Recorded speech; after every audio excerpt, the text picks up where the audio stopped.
সবার সামনে জুতোর বাড়ি খাইস না করে দিলাম। দিবি না? দিবি না?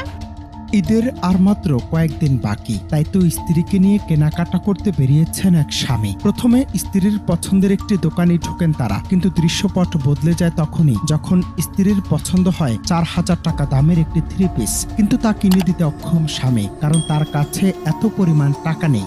মুহূর্তে বদলে গেল দৃশ্যপট। স্ত্রী চিৎকার করে বলতে লাগলেন তার এটি লাগবে এবং এই 3 পিস কিনে দিতে হবে।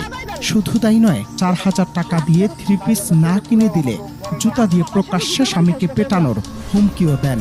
যে কথা সে কাজ।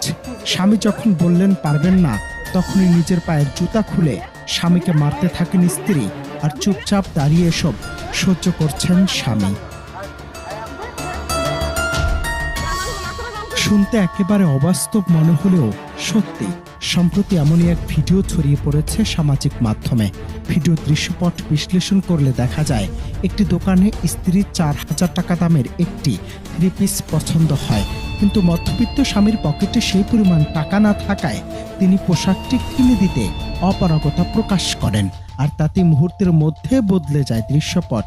ক্ষোভে ফেটে পড়ে সবার সামনে চিৎকার করেন স্ত্রী এবং এক পর্যায়ে নিজের পায়ের জুতা খুলে স্বামীকে প্রকাশ্যে পেটাতে শুরু করেন।